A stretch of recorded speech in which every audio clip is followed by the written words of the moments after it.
Praise the Lord. आप सभी का स्वागत है यीशु मसीह के नाम से। फिर एक बार आइए हम परमेश्वर की आराधना करें, परमेश्वर की महिमा स्तुति करें। आज एक नया दिन परमेश्वर ने हमारे जीवन में जोड़ा है। आइए हम प्रार्थना करें और उस परम धन्य परमेश्वर की प्रशंसा करें, उनकी बड़ाई करें। प्रार्थना करें।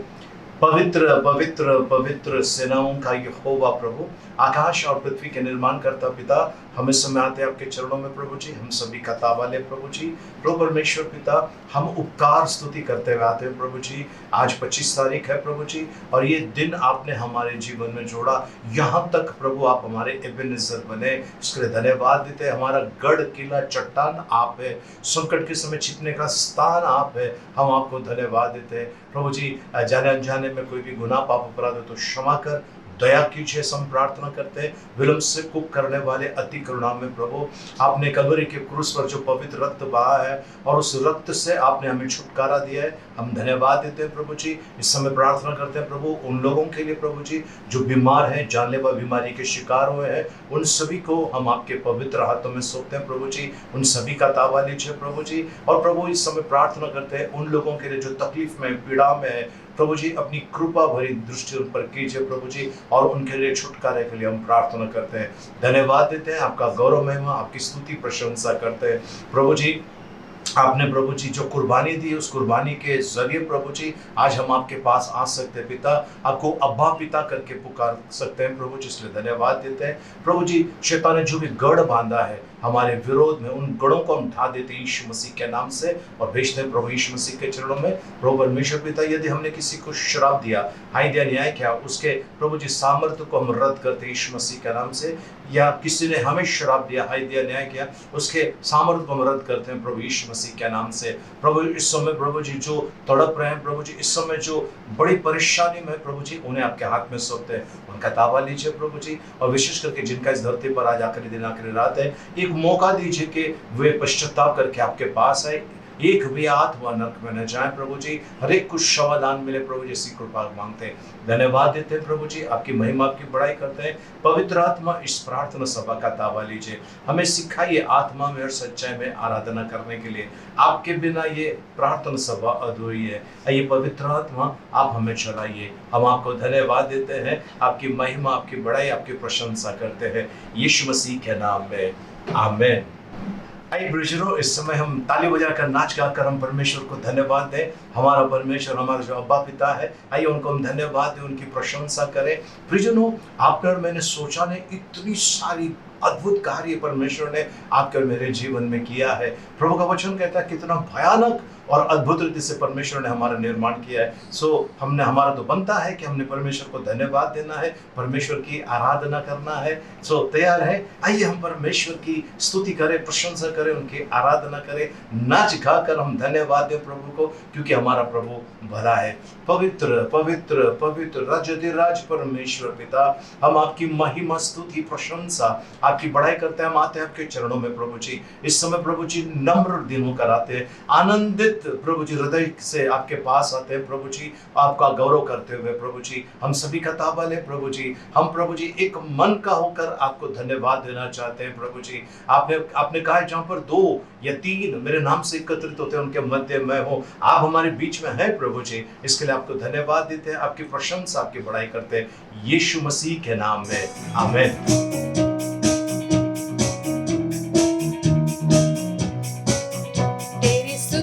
प्रशंसा हो, तेरी हर पल महिमा हो, तेरी स्तुति प्रशंसा हो, तेरी हर पल महिमा हो। तू अवर्णित है, तू सुंदर है, मेरा पहला पहला प्यार है। तू अवर्णित है,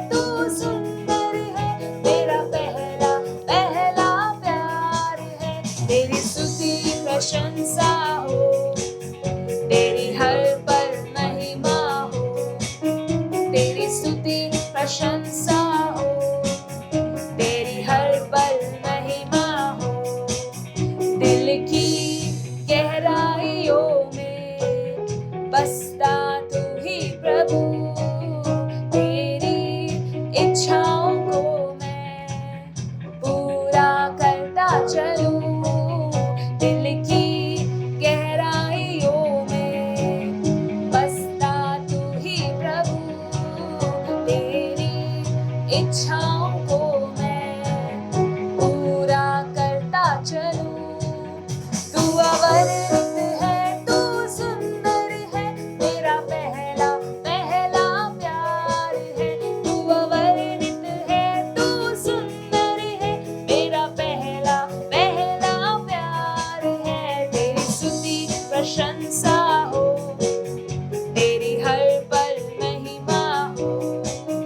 तेरी स्तुति प्रशंसा हो, तेरी हर पल महिमा हो। मेरी निराशाओं में मेरी आशा बना तू, मेरी खामोशियों को समझा तूने प्रभु। मेरी निराशाओं में मेरी आशा बना तू, मेरी खामोशियों को समझा तूने प्रभु। तू अवर्णित है, तू सुंदर है, मेरा पहला पहला प्यार है। तू अवर्णित है, तू सुंदर है, मेरा पहला पहला प्यार है। तेरी स्तुति प्रशंसा हो, तेरी हर पल महिमा हो। तेरी स्तुति प्रशंसा हो, तेरी हर पल महिमा हो।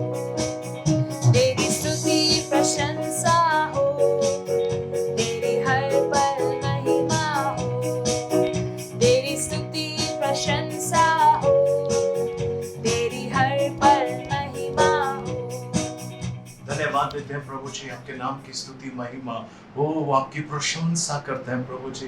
प्रभु जी, प्रभु जी, स्वर्ग और धरती का प्रभु जी आप राजा है, सारी सृष्टि का आप मालिक है प्रभु जी। हम आपको धन्यवाद देते हैं, आपकी बड़ाई आपकी महिमा करते हैं, आपकी प्रशंसा करते हैं प्रभु जी। युगान युग राज करने वाले प्रभु, हम आपके पवित्र पावन और महान नाम की महिमा करते हैं, बड़ाई करते हैं, यीशु मसीह के नाम में, आमीन। आइए प्रियजनों, इस समय हम अपने आप को नम्र और दीन करते हुए हम परमेश्वर की उपस्थिति में आए। आइए उस राजाधिराज परमेश्वर की हम आराधना करें।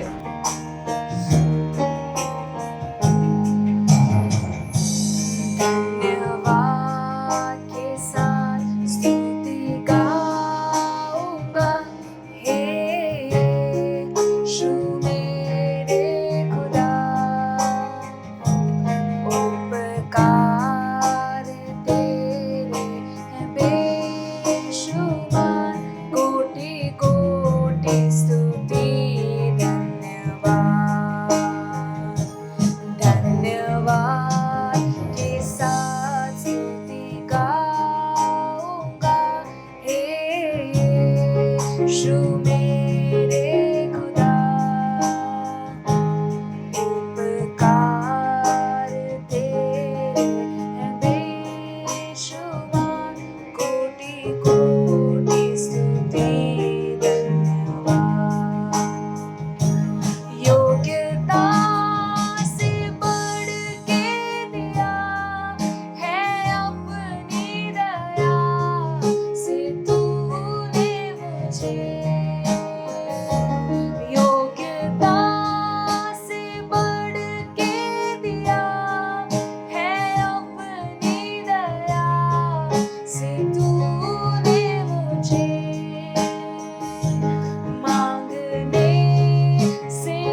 साथ स्तुति गाऊंगा।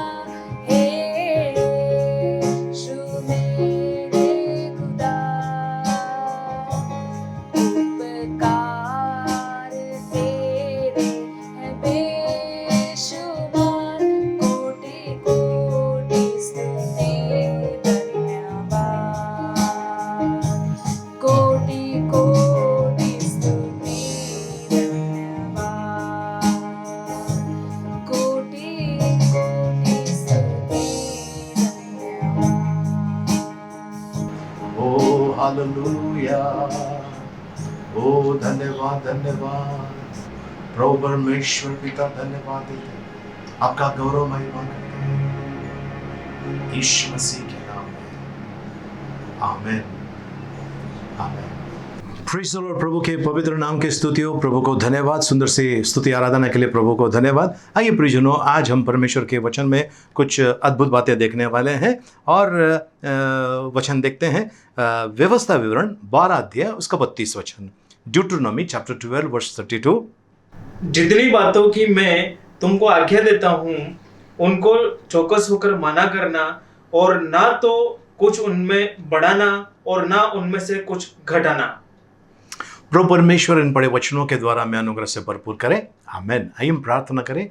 पिता परमेश्वर, आपको धन्यवाद, आपकी स्तुति महिमा प्रशंसा आपकी बड़ाई करते हैं प्रभु जी। सचमुच आप महान परमेश्वर है प्रभु। और प्रभु, हम आपके वचनों के ऊपर आज मनन करते समय हम प्रभु जी आपकी जो बातें हैं, जो गहराई की बातें हैं, उसी के समझें और उसके अनुसार चलें प्रभु जी। ऐसी कृपा मांगते हैं, धन्यवाद देते हैं प्रभु जी।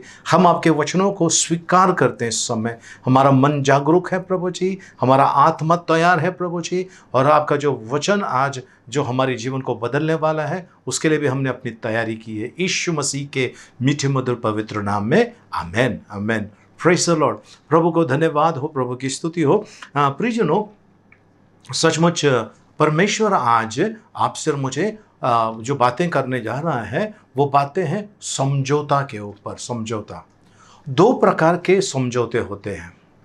एक होते हैं दो जन के बीच में जब झगड़ा होता है, वो झगड़ा मिटाने के लिए एक मध्य मार्ग बोलते हैं, एक रास्ता, आसान रास्ता निकालते हैं, जिसको हम कहते हैं कि समझौता।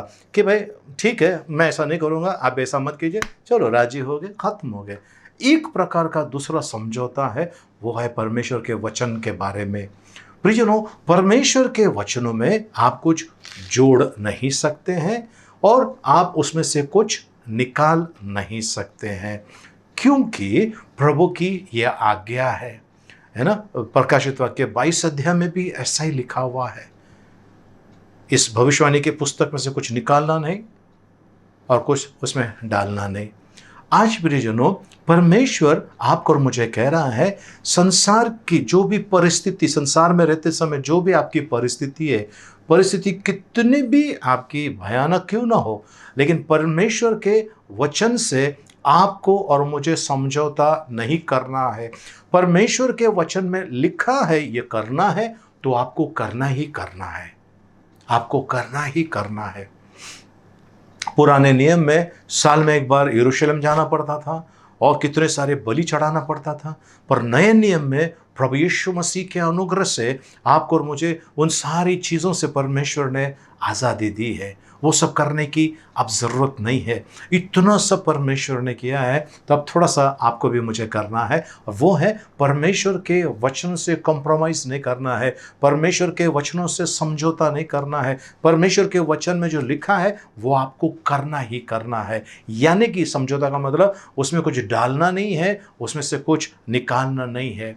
कुछ बड़े चतुर प्राणी परमेश्वर के वचनों को गोल घुमा डालते हैं, वो अपने सुविधा के अनुसार उसको वो इस्तेमाल करते हैं। लेकिन प्रियजनों, आपको और मुझे ऐसा नहीं करना है। जैसा वचन में लिखा है बस वैसा आपको और मुझे फॉलो करना है। कुछ लोग जब दान देते हैं तो वो कहते हैं कि मैं क्यों दूँ, मत दो, मत दो। किसने मांगा है?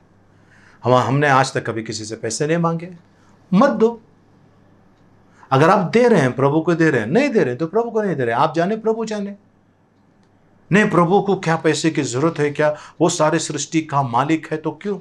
भाई मैं कहाँ मांग रहा हूँ पैसा, परमेश्वर के वचन में लिखा है दिया करो तो तुम्हें भी दिया जाएगा। सो परमेश्वर का वचन कहता है देना है दो, नहीं देना है मत दो।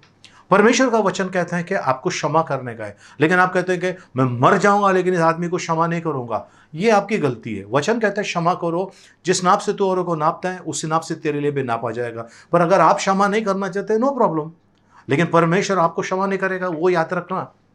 नहीं कुछ भी हो जाए मैं इस व्यक्ति को क्षमा नहीं कर, नहीं वचन में लिखा है क्षमा करना है, आपको क्षमा करना है। वचन में लिखा है कि आपको गालियां नहीं देना है, बुरे शब्द आपके मुंह से नहीं निकालना है तो नहीं निकालना है।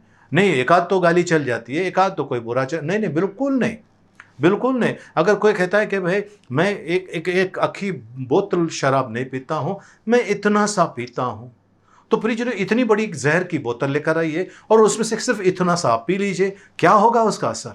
परमेश्वर का वचन कहता है शराब पीने वाला व्यक्ति परमेश्वर के राज्य में प्रवेश नहीं करेगा। ये परमेश्वर का वचन है। पर आप बोलते हैं कि प्रभु यीशु ने पहला चमत्कार क्या किया? प्रभु यीशु मसीह ने दाखरस बनाया, दाख मधु दाख मदिरा नहीं बनाया, दाखरस बनाया। प्रियजनों आज कुछ लोग तर्क करते हैं, वितर्क करते हैं, लेकिन याद रखना जरा भी परमेश्वर के वचन को आपने इधर उधर हिलाया, नुकसान आपका भारी होने वाला है। इसमें कोई जोड़ना नहीं। इसके लिए प्रभु का वचन कहता है आपको कैसे लोगों से दूर रहना है, किस प्रकार के लोगों से आपको दूर रहना है। सबसे पहले भजन संहिता पहला अध्याय पहला वचन जी। क्या ही धन्य है वह पुरुष जो दुष्टों की युक्ति पर नहीं चलता और ना पापियों के मार्ग में खड़ा होता और ना ठट्टा करने वालों की मंडली में बैठता है। फिर से एक बार, क्या ही धन्य है वह पुरुष जो दुष्टों की युक्ति पर नहीं चलता। आपको और मुझे दुष्टों की मंडली में बैठना नहीं है, उनकी संगति में नहीं रहना है। ये कैसा हो सकता है? हो सकता है प्रियजनों, अगर आपने तय किया तो हो सकता है। आपको तय करना है ये जो दुष्ट काम जो कर रहे हैं, जो दुष्टता के काम कर रहे हैं, उनके साथ में आपको उठना बैठना नहीं है, चलना फिरना नहीं है आपको। पर ऐसा भी हो सकता है जहां पर आप नौकरी कर रहे हैं, आपका धंधा है ना, वहां पर इसी प्रकार के लोग हैं, ठीक है ना। वैसे ट्रेन में भी होते हैं, हवाई जहाज में भी होते हैं, पानी के जहाज में भी होते हैं, ऐसे लोग होते हैं। तो क्या आप वहां से कूदी मारेंगे? नहीं, आपको उनके साथ में संगति नहीं रखना है। उनके साथ में संगति रखने से उनके अंदर की जो बुरी बातें हैं वो उनका बड़ा भयानक असर आपके पर हो सकता है। तो दुष्टों के साथ में आपको नहीं रहना है, ऐसा परमेश्वर का वचन कहता है। उसमें जोड़ना नहीं, कुछ जोड़ना नहीं उसके अंदर, और उसमें से कुछ निकालना भी नहीं जी। दूसरे प्रकार के जो चीज परमेश्वर चाहता है कि आप और मैं समझौता ना करें। पहले दुष्टों के साथ में आपको कोई समझौता नहीं करना है। दूसरा, जो अविश्वासी लोग हैं, जो विश्वास नहीं करते हैं, उनके साथ उनके भी संगति में आपको नहीं रहना है। इन लोगों से आपको दूर रहना है। दूसरा कोरिन्थियों 6 अध्याय उसका 14 से लेकर हम 18 वचन तक पढ़ लेंगे। दूसरा कोरिन्थियों 6 अध्याय 14 से लेकर 18 वचन जी। अविश्वासियों के साथ असमान जुए में ना जुतो। अविश्वासियों के साथ असमान जुए में न जुतो। इसका मतलब यह है कि आपने कभी देखा है हल चलाते समय एक साइड में बैल है और दूसरे साइड में कुत्ता है? ऐसा कभी देखा है आपने? नहीं देखा होगा। क्यों नहीं देखा होगा? क्योंकि बैल की जो हाइट होती है काफ़ी बड़ी होती है और कुत्ते की हाइट बहुत छोटी होती है। यानी वो जो जुआ है वो टेढ़ा हो जाएगा और वो हल नहीं चलने वाला है। उसी रीति से अगर आप विश्वासी हैं, प्रभु यीशु मसीह पर विश्वास करते हैं, परमेश्वर के वचनों पर, उसके उद्धार के पर, उनके कार्यों के ऊपर, उनके अद्भुत सामर्थ्य के पर अगर आप भरोसा करते हैं, तो वो व्यक्ति जो भरोसा नहीं करता है उसके साथ में अगर आप चलोगे तो यही आपके साथ में होने वाला है ना। पहला, जो दुष्टता का जो काम करते हैं उनके साथ, उनके संगति में मत रहना। दूसरा, अविश्वासियों के साथ में, चलिए आगे, अविश्वासियों के साथ असमान जुए में ना जुतो जी, क्योंकि धार्मिकता और अधर्म का क्या मेलजोल। धार्मिकता का और अधर्म का क्या मेलजोल, या ज्योति और अंधकार की क्या संगति। ज्योति यानी उजाला, अंधकार की क्या संगति, और मसीह का बलियाल के साथ क्या लगाओ। मसीह का बलियाल मतलब शैतान के साथ में क्या लगाओ। या हम्म। विश्वासी के साथ अविश्वासी का क्या नाता? क्या नाता है? यानी कि परमेश्वर कहना चाहते हैं कि इनका कोई नाता नहीं, इनके साथ में आपको रहना नहीं है, इनके साथ में आपको रहना नहीं है। यानी कि अब आप सोचिए कि आप विदेश में कहीं गए हैं, और विदेश में या फिर इसी देश में, पर आप यहाँ रहते हैं आपके परिवार के साथ में, पर किसी दूसरे प्रांत में आप गए हैं। वहाँ पर जाने के बाद ढेर सारे लोग हैं वहाँ पर, और जो हर प्रकार का दुष्टता का काम कर रहे हैं, तो उनके बीच में मैं कैसे रहूं? कुछ लोग कैंपों में रहते हैं, काम करते हैं, उनका कैंप होता है, तो वहाँ पर आपको जितना काम है उतना ही बातें आपको करना है, उससे बढ़कर आपको कुछ बोलना नहीं है। कोई गाली गलौज करता है, आपको वहाँ पर ध्यान नहीं देना है। कोई बुराई करता है, आपको अपने आप को उनसे साफ रखना है। कैसे? उदाहरण के तौर पर अपने श्वेत वस्त्र पहने, सफ़ेद कपड़े पहने हुए हैं, ठीक है, या उजाले वाले कपड़े पहने हैं, लाइट कलर के कपड़े पहने हैं, और वहाँ पर आप बैठने जा रहे हैं जहाँ पर धूल गिरी हुई है, तो आप उस समय क्या करते हैं? जाके तुरंत बैठ जाते हैं। सफ़ेद पैंट पहना है, आप तुरंत जाके उस पर बैठ जाते हैं? नहीं बैठते ना। आप देखते हैं, उसको पहले साफ करते हैं, क्योंकि वो चीज़ मेरे कपड़े को गंदा कर सकता है।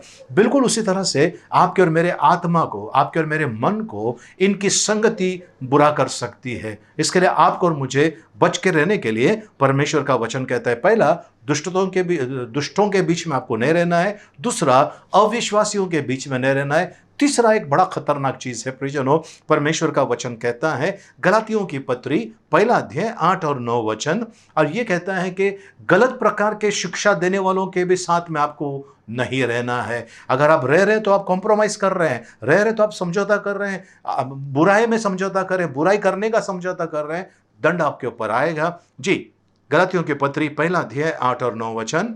परंतु यदि हम या स्वर्ग से कोई दूत भी उस सुसमाचार को छोड़ जो हमने तुमको सुनाया है, कोई और सुसमाचार तुम्हें सुनाए, तो श्रापित हो। जैसा हम पहले कह चुके हैं, वैसा ही मैं अब फिर कहता हूँ कि उस सुसमाचार को छोड़ जिसे तुमने ग्रहण किया है, यदि कोई और सुसमाचार सुनाता है तो श्रापित हो। वो श्रापित हो। जो हमने आपको पहले बताया उसको छोड़ कुछ और बता रहा है, वो श्रापित हो। यानी कि प्रियजनों, जो परमेश्वर का वचन जैसा लिखा है वैसा आपको फॉलो करना है। कोई आकर उसमें से कुछ अपना तर्क लगाएगा, कोई आकर अपना दिमाग लगाकर आपको कहेगा कि ऐसा नहीं, ऐसा कर सकते हैं आप, तो प्रियजनों आप खतरे में है। इसके लिए वचन कहता है, पौलुस कहता है, हम या स्वर्ग से स्वर्गदूत उतर कर आकर कोई और बात बताए जो हमने आपको पहले बताए, वो छोड़कर कुछ अलग बात बता रहा है, वो श्रापित हो। इसका मतलब है जो परमेश्वर का वचन आपके और मेरे पास आया है, कितना सारा परिश्रम के बाद वो वचन आपके और मेरे पास आया है। कितने लोगों ने तकलीफों को उठाकर वो परमेश्वर के वचन को लेकर लिखकर आप तक और मुझ तक पहुंचा दिया है। कितना सारा लोगों ने आहुति दी है, अपनी बलिदान दिए, कुर्बान हुए हैं ये परमेश्वर के वचन को, इस ज्योति को आगे बढ़ाने के लिए।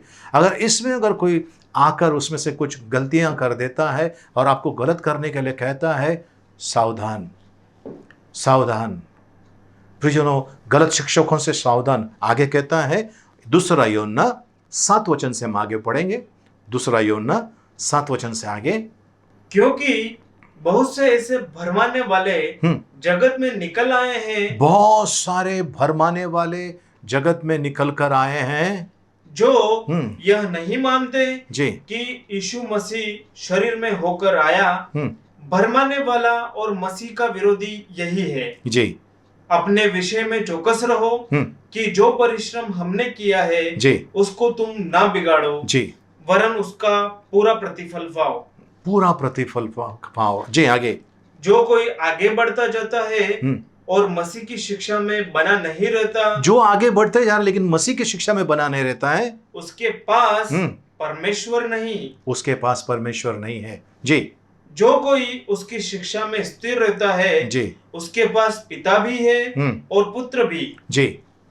यदि कोई तुम्हारे पास आए और यही शिक्षा ना दे जी, उसे ना तो घर में आने दो, उसे ना तो घर में आने दो, और ना नमस्कार करो, और ना नमस्कार करो ओके, परमेश्वर साफ रीति से कहता है अपने वचनों के द्वारा, ऐसे लोगों को नमस्कार भी बोलना नहीं और उसे अपने घर में भी लाना नहीं। अरे लेकिन ये तो प्रभु यीशु का नाम ले रहे हैं। हाँ, बहुत सारे लोग निकलेंगे फंसाने वाले, भरमाने वाले, बहुत ऐसे लोग निकलेंगे। प्रियजनों, एक स्थान है उत्तर भारत में जहाँ पर एक औरत कहती है मेरे अंदर यीशु मसीह आता है, और लोगों से पैसा मांगती है। वो उनके पास आने, उनका आशीर्वाद लेने के लिए पैसा मांगती है। यीशु मसीह ने कहीं भी पैसा नहीं मांगा आशीर्वाद देने के लिए। यीशु मसीह ने मुफ्त में दिया है, और पवित्र शास्त्र कहते हैं मुफ्त में मिला है, मुफ्त में लोगों को बांटो, है ना। तो ये लोग जो है को कहते हैं कि हम आपको आशीर्वाद देंगे, हमें पैसे देंगे तो हम आपको आशीर्वाद देंगे। ऐसे लोगों से भी सावधान रहो, क्योंकि प्रियजनों टीवी में, यूट्यूब में कई जगह पे लोग पैसे मांगते हैं। मुझे एक बात बताइए, पैसे देने से मुझे आशीर्वाद मिलता है? मैं अगर पैसे दूंगा तो ही परमेश्वर मुझे आशीर्वाद देगा? ऐसा कुछ भी नहीं है। बोना जरूरी है, हमने बोना चाहिए प्रभु के राज्य के लिए। लेकिन अगर हर कोई चैनल पे उठ कर अगर कहे हमारे इस मिनिस्ट्री को पैसा दो, हमारे इस सेवकाई को पैसा दो, तो वो गलत है। प्रियजनों, आपका पैसा आप जहाँ जाते हो प्रार्थना सभा में, वहाँ आपको देना है। कोई भी, मैं भी अगर मांगो मुझे नहीं देना है, मैं मांगता भी नहीं हूँ, ठीक है, मुझे नहीं देना है। आप जहाँ जाते हो प्रार्थना में, वहाँ के कार्य के लिए आपको देना है। ऐसा अगर आप करते हैं तो आपका भला होगा। प्रियजनों, एक बार ऐसी एक बहन है, उनकी बेटी को एक प्रभु का दास मिला, और उसने कहा आपको आपका जो इनकम होता है उसका कुछ हिस्सा देना है। तो उन्होंने बताया कि कहाँ पर देना है, और उस बच्ची ने अपनी मम्मी से कहा कि आप ये पास्टर रोनी को पैसा दे दो। तो उस बहन ने किसी से पूछा कि भाई ये पैसा मुझे देना है पास्टर रोनी को। तो उन्होंने पूछा कि कितना है, तो बोलते कि बड़ा रकम था, 90 हज़ार के आसपास था, 1 लाख के आसपास था। तो उनको किसी ने बताया कि भाई ये पूरा पैसा वहाँ क्यों दे रहे हो, थोड़ा पैसा यहाँ दो, थोड़ा पैसा यहाँ दो, थोड़ा पैसा यहाँ दो, और फिर थोड़ा पैसा वहाँ पर दो। तो मुझे उन्होंने पूछा कि भाई पास्टर साहब मुझे क्या करना है। मुझे किसी ने ऐसी राय दी है कि थोड़ा यहाँ दो, थोड़ा वहाँ दो, थोड़ा वहाँ दो, थोड़ा वहाँ दो। मैंने कहा सिस्टर आप किधर भी दो, जाएगा वही अकाउंट में। तो आप अपने घर के पास जो है वहाँ पर आप दे दीजिए, कोई एक जगह पे दीजिए ताकि उनका काम हो जाए, अच्छा काम हो जाए। कहीं भी दीजिए, जाने वाला उस अकाउंट में आप कहीं दे दीजिए। जबकि बताया गया था कि मुझे देने के लिए, पर मैं पैसे का भूखा नहीं हूँ। मैंने कहा कहाँ जहाँ देना है वहाँ पर दे दीजिए, ठीक है। प्रियजनों, मैं आपसे कहना चाहता हूँ, जो भी कलीसिया पैसे की भूखी है उसका कभी पेट भरने वाला नहीं, और जो कलीसिया मसीह की भूखी है, मसीह के अनुग्रह की भूखी है, वो हमेशा तृप्त रहने वाली है। आमीन, हालेलुया, प्रभु को धन्यवाद। तो ये भरमाने वाले, फंसाने वाले ये लोग आएंगे, ये लोग आपके पास आएंगे और कहेंगे आपके ऊपर बड़ा संकट आने वाला है, परमेश्वर ने मुझे भेजा है सुबह 6 बजे, सुबह 7 बजे परमेश्वर ने मुझे भेजा है और आपके लिए प्रार्थना करने के लिए। फ़ोन पे कीजिए प्रार्थना, और वहाँ पर जाकर काफ़ी देर तक प्रार्थना करने के बाद अच्छा खासा लेकर रिटर्न आते हैं। ये क्या तरीका है? प्रियजनों, अगर आपको मिलता है कवर तो परमेश्वर जानता है कैसे करना है रिकवर। तो इसके लिए सावधान हो जाइए। ये भरमाने वालों से कुछ लोग बेचेंगे सामान आपको। ये तेल है हमारे पास, स्पेशली प्रार्थना किया हुआ तेल है, ये 150 रुपया, ये 200 रुपया, ये 250 रुपया, ये 1000 रुपया का तेल है, स्पेशल प्रार्थना आपके लिए किया हुआ है। तेल के अंदर परमेश्वर का सामर्थ। कुछ लोग कपड़े बेचते हैं, कुछ लोग कुछ और बेचते हैं। ये सेल्समैन लोग हैं, इनसे आपको सावधान होना है प्रियजनों। सेल्समैन है, इन लोगों से आपको सावधान होना है। अगर ये ऐसा कर रहे हैं, ये अपने पेट के लिए कर रहे हैं, परमेश्वर के लिए नहीं कर रहे हैं। जो परमेश्वर के लिए करते हैं प्रियजनों, वो कभी पैसे का मुंह देखते नहीं है, और वो आधी रात कहीं भी कभी भी कहीं जाना पड़े वो उठकर जाते हैं, वो एक आत्मा बचाने के लिए, नाश होने से उस आत्मा को बचाने के लिए ये सेवक होते हैं। और जो बहाने बनाते, ये करते वो करते हैं, वो सेवक नहीं होते हैं। तो सावधान हो जाइए ऐसे सेवकों से। इनको मिलना भी नहीं, इनको नमस्कार भी नहीं बोलना, इनको अपने घर पे भी नहीं ले आना। जो भरमाने वाले, फंसाने वाले सब करते हैं, वो लोग आकर देखते हैं कि इसको मैं कैसे फंसाऊं, उनसे आपको सावधान होना है। मुझे एक कलीसिया के कुछ लोगों ने कहा, हम हमारी ये कलीसिया छोड़कर आपके पास आ रहे हैं, हमारे कलीसिया में बहुत बुरा हो रहा है। तो मैंने कहा कि आई एम सॉरी, मैं आपको स्वर्ग लेके जाने की गारंटी नहीं दे सकता हूँ। आप जहां भी है वहीं पर अपने कलीसिया के अंदर आप परिवर्तन ला सकते हो और आपका कलीसिया बच सकता है, आपके कलीसिया के लोग बच सकते हैं। आप अपने पास्टर के लिए, अपने लोगों के लिए आप प्रार्थना कीजिए, परिवर्तन आएगा। आमेन, हालेलुया। ये होना चाहिए। ठीक है, आगे चलते हैं। और अंधकार, आत्मिक अंधकार से आपको बचना है।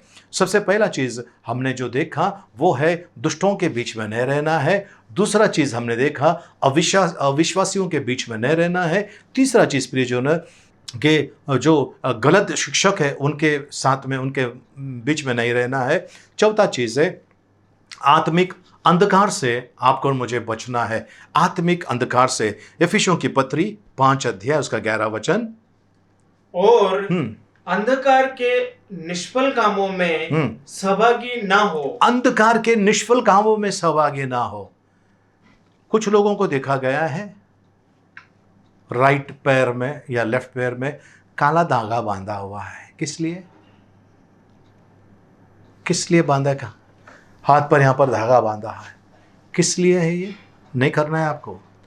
कुछ लोगों के घर में वो झाड़ ला के रखा है फेंगशुई का, इससे घर में बरकत आती है। कुछ और भी लाके चीज़ें ला के रख देती है, इसमें घर पे बरकत आती है। प्रियजनों, अगर ऐसा बरकत आता सबके घर पे तो आप सोचो हिंदुस्तान का क्या कितना अच्छा स्थिति हो जाएगी।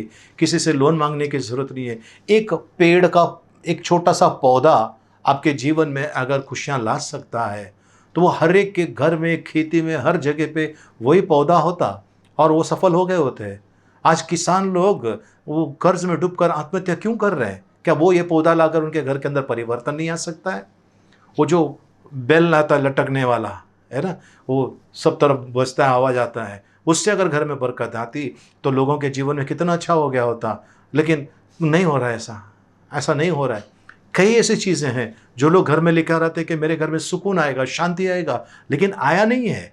ये अंधकार के काम है, अंधकार के काम है। आपको तावीज़ दी जाएगी, गले में बांध दिए, कमर में बांध दिए, पैर में बांध दीजिए। आपको कुछ सामान दिया जाएगा, आपके शत्रु के घर पर डालकर आइए। ये अंधकार का काम है, आपको नहीं करना है। शैतान की किसी भी एक्टिविटी में, किसी प्रकार के काम में आपको सहभाग नहीं होना है। प्रियजनों, अगर कोई देता है आपको कुछ एक सामान लाकर घर में लटका के रख दो, चुपके से किसी कोने में लटका के रख दो, या घर में या बाहर कहीं जमीन के अंदर गाड़ के रख दो। क्या यह गाड़ने से आपके घर में बरकत आएगा?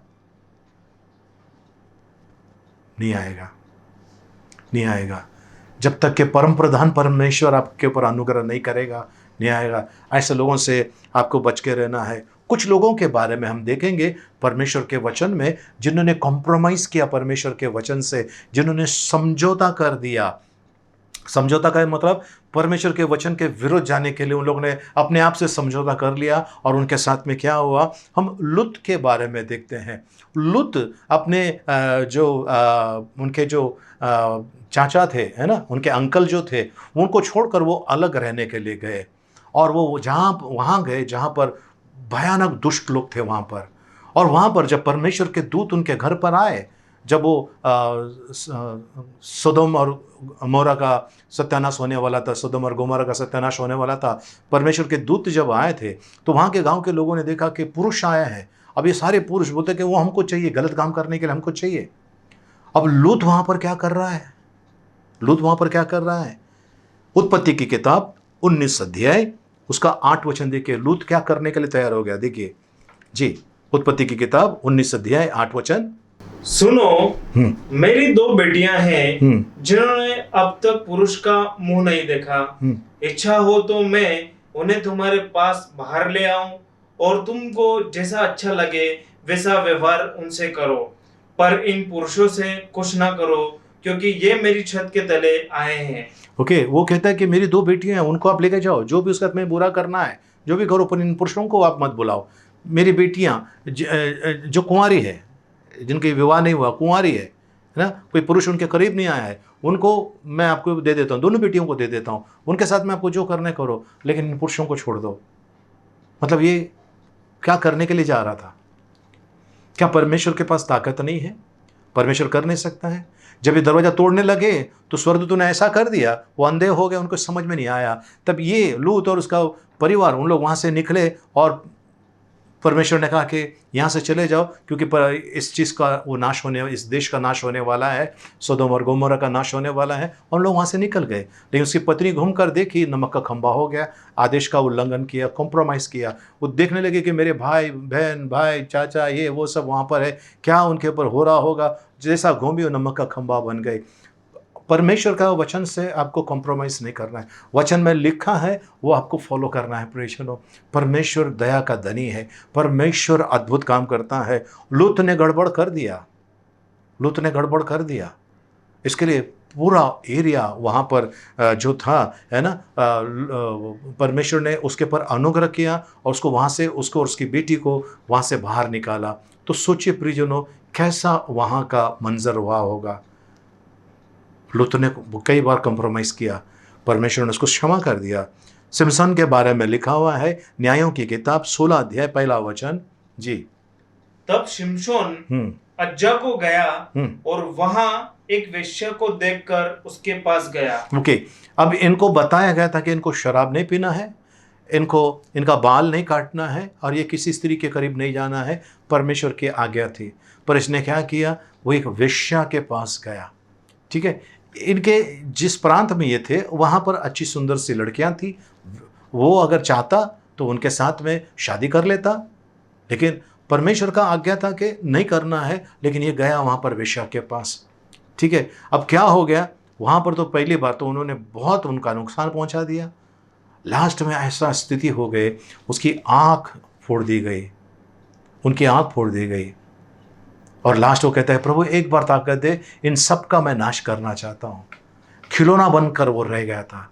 शक्तिशाली व्यक्ति, एकदम परमेश्वर के सामर्थ्य से भरा हुआ व्यक्ति, वो कमज़ोर बनकर वहाँ पर पड़ा रहा उनके दरबार में। उनको बांध के रखा हुआ, चेन से बांध के रखा हुआ था। क्या हालत हो गई, कॉम्प्रोमाइज़ किया परमेश्वर के वचनों से, है ना।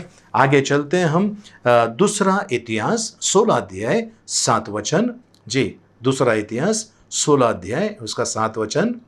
उस समय जी, हनानी दर्शी यहूदा के राजा आसा के पास जाकर कहने लगा, तूने जो अपने परमेश्वर यहोवा पर भरोसा नहीं रखा, वरन अराम के राजा ही पर भरोसा रखा है, इस कारण अराम के राजा की सेना तेरे हाथ से बच गई है। ओके, उनको मारने का था, इसको परमेश्वर ने शक्ति दिया था, लेकिन उसके डरा हुआ था, कॉम्प्रोमाइज़ किया। और परमेश्वर का वचन आया उसके पास, इसको मैंने तेरे वश में किया था पर वो तेरे हाथ से निकल गया। आसा राजा को बहुत बुरी तरह से पछताना पड़ा। उसी रीति से प्रियजनों, यहोशाफात राजा के साथ में भी ऐसा ही हुआ। यहोशाफात राजा जो था वो यहूदा का था, और दूसरा एक राजा वहाँ पर है हजाया, जो इज़राइल का राजा था। मैं इंग्लिश बोल रहा हूँ, हिंदी में देख लेते हैं क्या कहते हैं। दूसरा इतिहास 20 अध्याय 35 से लेकर 37 वचन तक। इसके बाद यहूदा के राजा यहोशापात ने इज़राइल का राजा अहज्या से, जो बड़ी दुष्टता करता था, मेल किया। इस राजा से मेल किया। हमने पहला क्या पढ़ा, पहला पॉइंट क्या पढ़ा, भजन संहिता 1 अध्याय 1 वचन। वो क्या ही धन्य है वो जो दुष्टों के मंडली में नहीं बैठता है, दुष्टों के, है ना। इसने उस दुष्ट राजा से समझौता कर दिया। जी, अर्थात उसने उसके साथ इसलिए मेल किया कि तर्शीश जाने को जहाज बनवाए, और उन्होंने ऐसे जहाज एसियो नगेबेर में बनवाए। तब दोदावाह के पुत्र मारेशावासी एलियाजर ने यहोशापात के विरुद्ध यह नबूवत कही कि तूने जो अहज्या से मेल किया, इस कारण यहोवा तेरी बनाई हुई वस्तुओं को तोड़ डालेगा, सो जहाज टूट गए और तर्शीश को ना जा सके। इसने जितने भी जहाज बनाने के लिए किया, क्योंकि ये दुष्ट राजा से इसने दोस्ती की थी, समझौता किया था, तो उसके लिए परमेश्वर का वचन आया, तूने ऐसा किया है, इस वजह से तेरे सारे काम, तूने जो भी काम किए सब नष्ट होने वाले हैं। और नष्ट हो गए, और नष्ट हो गए। इनकी जो भी योजना थी सब फेल हो गए। प्रियजनों, क्या आपने जीवन के अंदर आपने बहुत सारी योजना बनाई और फेल हो गई है? सोच लीजिए, कहीं ना कहीं आपने कॉम्प्रोमाइज़ किया है, दुष्टता से, परमेश्वर के वचन से खिलवाड़ किया है। अगर ऐसा किया है, मौका है आपके लिए। आज के दिन ये मौका है आपके लिए और मेरे लिए, हम उस दुष्टता से बाहर निकल कर आए। परमेश्वर यही चाहता है प्रियजनों। गलती सबसे होती है, ठीक है ना, गलती अब नहीं होनी चाहिए, उसमें से बाहर निकल कर आइए। वो कहते हैं ना कि दूध का जला छाछ भी फूंक फूंक कर पीता है, वैसा आपके और मेरे साथ में होना चाहिए। परमेश्वर का वचन प्रियजनों, मैं फिर से दोहराना चाहता हूँ, परमेश्वर का वचन कहता है दुष्टों के साथ में, दुष्टों की मंडली में आपको नहीं रहना है। साफ रीति से परमेश्वर का वचन कहता है दुष्टों के बीच में आपको नहीं रहना है। और दूसरा जो है, अविश्वासियों के संगति में नहीं रहना है, अविश्वासियों के संगति में नहीं रहना है। तीसरा चीज़ है, जो गलत शिक्षा देते हैं उनके साथ आपको नहीं रहना है। उनके साथ में अगर आप रहे तो आपका बुरा होने वाला है। और चौथा चीज़ जो है, परमेश्वर का वचन वो कहता है कि अंधकार, आत्मिक अंधकार जहाँ पर है वहाँ पर आपको नहीं रहना है। प्रियजनों, परमेश्वर आज आपके ऊपर कृपा करना चाहता है, कृपा करना चाहता है।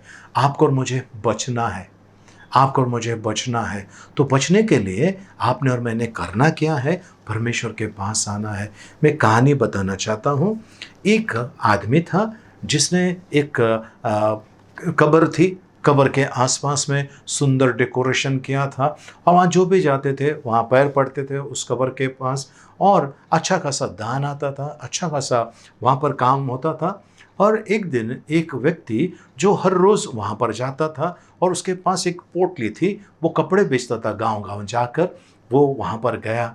वहाँ पर जाकर रोज़ उस कब्र के सामने झुकता था, वो प्रणाम करता था, अपना जो भी भेंट चढ़ाना चढ़ाता था, वहाँ पर दिया जलाता था और वो अपने बिजनेस के लिए जाता था, गांव-गांव।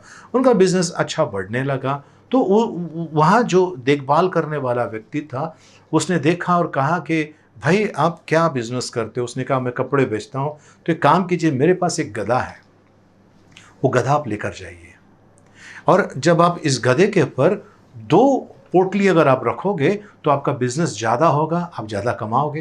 उन्होंने कहा ठीक है। ऐसा करते करते इनका बिजनेस अच्छा खासा बढ़ गया और वो गधे को बहुत प्यार करता था और गधे पे अपना बिजनेस करते करते एक दिन ऐसा हुआ, वो कहीं जा रहा था और उस गधे को पता नहीं क्या हो गया, गधा मर गया।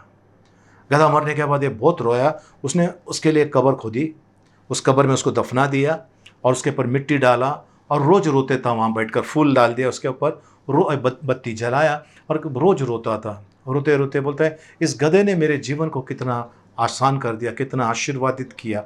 बहुत दुख हुआ।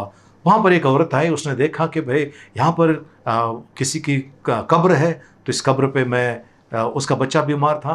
तो उसने कहा कि उसको कहा कि अगर मेरा बच्चा ठीक हो जाता है तो मैं आपके कब्र को बहुत अच्छी बनाऊंगी, डेकोरेशन कर लूँगी, आसपास में रूम बनाऊंगी। और उसका बच्चा ठीक हो गया, उसने वो कर दिया।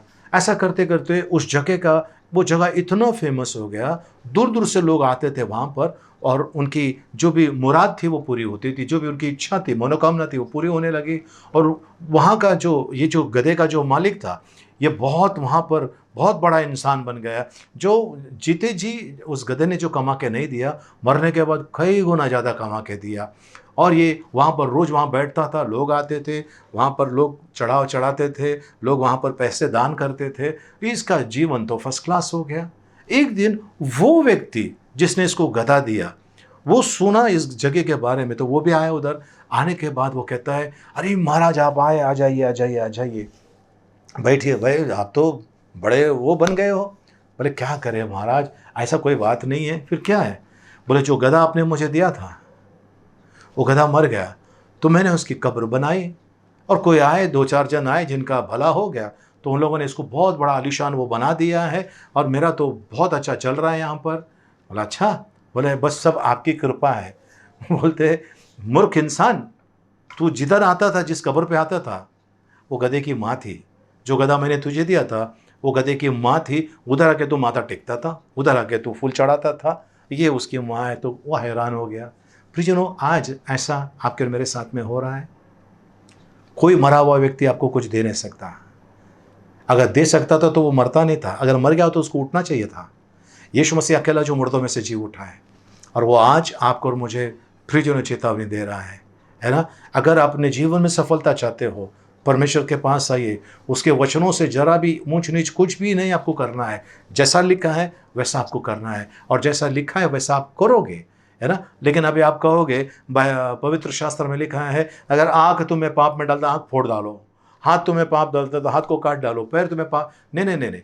परमेश्वर का वचन क्या कहना चाहता है पहला वो जान लीजिए। आंख यानी इस आंख से आपको पाप नहीं करना है। अगर सभी लोग आंख फोड़ दिए होते तो जितने भी नेत्रहीन है सब मसीह लोग होते हैं, है ना। ऐसा नहीं है ना। हाँ, इसका मतलब यह है परमेश्वर का वचन कहता है आंख अगर आपको पाप में डालता है, इन आंखों से पाप करना बंद कर दो। हाथ अगर आपको पाप में डालता है, इन हाथों से पाप करना बंद कर दो, है ना। यानी कि कॉम्प्रोमाइज मत करो। जो लिखा है जिस संदर्भ में लिखा है उसको आप पूरा कीजिए। परमेश्वर आपकी सारी इच्छाओं को पूरा करेगा। परमेश्वर प्रियजनों वो कभी भी अपने बच्चों को वो बिल्कुल उलाना दिए बिना देने वाला परमेश्वर है। अपने बच्चों से प्रीति करने वाला, प्रेम करने वाला परमेश्वर है। वो दयालु है। सागर की गहराई नापी जा सकती है, आसमान की ऊंचाई नापी जा सकती है, पर उनके प्रेम की गहराई नापी नहीं जा सकती है। अगाप प्रेम करने वाला परमेश्वर है। ऐसा है, इसके लिए उन्होंने अपने इकलौते पुत्र की कुर्बानी दी, जो आपके और मेरे लिए। उनका कब्र नहीं है, उनके कब्र का दरवाज़ा खुला हुआ है। वो जो पत्थर शिला रखा था, जो पत्थर रखा था, वो पत्थर हट गया है और उस कब्र में से बाहर निकला हुआ है। तो हम किसी कब्र के ऊपर जाकर उनकी आराधना अर्चना नहीं करते हैं, क्योंकि वो मुर्दों में से जी उठा हुआ है। वो सलीब के ऊपर नहीं। कई लोग सलीब के पास जाकर उनसे आराधना भक्ति करते, वो सलीब पर नहीं है, जबकि वो सलीब पे से उठ चुका है, परमपिता परमेश्वर के दाहिने और बैठा है, और वो फिर से आने वाला है। आमीन, हालेलुया। तो प्रियजनों, आज तय कीजिए आपको क्या करना है। कॉम्प्रोमाइज़ नहीं करना है, कॉम्प्रोमाइज़ नहीं करना है। वरना आपके पास जो बाइबल है उठा के किसी और को दे दो। अगर वो फॉलो नहीं करना है, आपको उसके अनुसार नहीं चलना है, उठा के किसी और को दे दो, किसी और का भला होगा। अगर आपको पवित्र शास्त्र आपके घर पर रखना है तो उसका आदर करो। कुछ लोग उसको, है ना, जब जरूरत पड़ी तो निकालते हैं, ऐसा साफ करते हैं। ये भी नहीं चलेगा। रखा है तो इसकी इज्जत करो। ये परमेश्वर का वचन है ना। आकाश और पृथ्वी टल जाएगी, पर उन्होंने कहा वचन न टलेगा। और अंतिम दिनों में यही वचनों से आपका और मेरा न्याय होने वाला है। और जब न्याय होने वाला है तो क्या आपने अपनी तैयारी की है? नहीं किए, प्रियजनों, समय है, आइए परमेश्वर के पास। प्रभु परमेश्वर हम सबको अनुग्रह से भरपूर करें। आमीन। आइए हम प्रार्थना करें। पिता परमेश्वर, आपको धन्यवाद देते हैं प्रभु जी। आपकी स्तुति, महिमा, प्रशंसा, आपकी बड़ाई करते हैं। आपने आज हमें आशीष दिया। आपके पवित्र वचनों के द्वारा आपने बताया कि हमें कॉम्प्रोमाइज़ नहीं करना है और आपके वचन के अनुसार चलना है। इसके लिए आपने हमारी सहायता की, इसके लिए धन्यवाद। यीशु मसीह के मीठे मधुर पवित्र नाम में, आमीन। प्रियजनों, क्या आप प्रार्थना करना चाहते हैं मेरे साथ में? तो मैं आपके लिए प्रार्थना करने तैयार हूँ। आंखें बंद कीजिए, अपने हाथों को ऊपर उठाएं, स्वरों को झुकाएं। इस समय मेरे पीछे प्रार्थना कीजिए। पिता परमेश्वर, मैं आपको धन्यवाद देता हूँ। आज आपने मुझसे बातें की, मैं आपकी उपकार स्तुति करता हूँ। प्रभु परमेश्वर पिता, मैं कबूल करता हूँ मैंने दुष्टों की संगति में समय बिताया, मुझे क्षमा कीजिए। पिता परमेश्वर, अविश्वासियों के साथ में मैं जुड़ा रहा, मुझे क्षमा कीजिए। गलत शिक्षकों के साथ में मैं जुड़ा रहा, मुझे क्षमा कीजिए। आत्मिक अंधकार की बातों में मैं बना रहा, मुझे क्षमा कीजिए। मैंने देखा आज, मैंने सुना आज, जिन्होंने भी आपके वचनों से आपके पवित्र वचनों के विरोध में गए, उससे कुछ जोड़ा या उनमें से कुछ निकाला, उनको क्या दंड मिला है मैंने आज देखा है। मैं पश्चाताप करते हुए आपके पास आता हूँ, मुझे क्षमा कीजिए प्रभु। आज से इन लोगों के संगति में मैं नहीं रहूँगा, आपकी भक्ति और आपकी आराधना करता रहूँगा। नित्य आपके वचनों के ऊपर मनन करता रहूँगा। मैं धन्यवाद देता हूँ। मेरा शरीर, प्राण, आत्मा का दावा लीजिए, मुझे आप चलाइए। मैं आपका हूं हमेशा हमेशा के लिए। यीशु मसीह के मीठे मधुर पवित्र नाम में आमेन, आमेन। प्रियजनों, आपने यदि ये प्रार्थना की है, मैं विश्वास करता हूँ परमेश्वर ने अद्भुत काम किया है और आपको उस दुष्ट संगति से निकाल दिया है। परमेश्वर ये करने वाला है। जितने भी ऐसे लोग हैं उनको आपसे धीरे धीरे दूर करेंगे। दुश्मनी नहीं होगी, रिश्ता प्रेम का रहेगा, लेकिन वे लोग आपसे अभी दूर होना स्टार्ट हो जाएंगे। आपने देखा है मैग्नेट, चुंबक, है ना।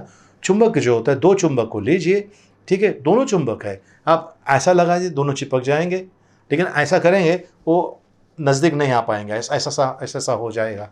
उसी तरह से परमेश्वर आज आपके साथ में कर दिया है। अब जो दुष्ट लोग थे, जिसके संगति में आप थे, अब वो ऐसे होंगे, अब नज़दीक नहीं आएंगे, परमेश्वर उन्हें दूर कर देगा और आपको पवित्रता में चलाएगा और आने वाले दंड से वो आपको सुरक्षित रखेगा। आमेन, हालेलुया। आइए हम प्रार्थना समाप्त करें। भजन संहिता 23 एक साथ में बोलेंगे। यहोवा मेरा चरवाहा है, मुझे कुछ घटी ना होगी। वह मुझे हरी हरी चराइयों में बैठाता है, वह मुझे सुखदायी जल के झरने के पास ले चलता है। वह मेरे जी में जी ले आता है, धर्म के मार्गों में वो अपने नाम के निमित्त मेरी अगुवाई करता है। चाहे मैं घोर अंधकार से भरी हुई तराई में होकर चलूं, तो भी हानि से ना डरूंगा, क्योंकि तू मेरे साथ रहता है। तेरे सोंठे और तेरे लाठी से मुझे शांति मिलती है। तू मेरे सताने वालों के सामने मेरे लिए मेज बिछाता है। तूने मेरे सिर पर तेल मला है, मेरा कटोरा उमड़ रहा है। निश्चय भलाई और करुणा जीवन भर मेरे साथ साथ बनी रहेगी और मैं यहोवा के धाम में सर्वदा वास करूंगा। आमेन। आइए प्रियजनों, आखिरी आशीर्वाद के लिए प्रार्थना करें। अपने सरों को झुकाएं, आंखों को बंद करें, हाथों को ऊपर उठाएं। यहोवा तुझे आशीष दे और तेरी रक्षा करें। आमेन। यहोवा तुझ पर अपना मुख का प्रकाश चमकाए और तुझ पर अनुग्रह करे। आमेन। यहोवा अपना मुख तेरी ओर करे और तुझे शांति दे। आमेन।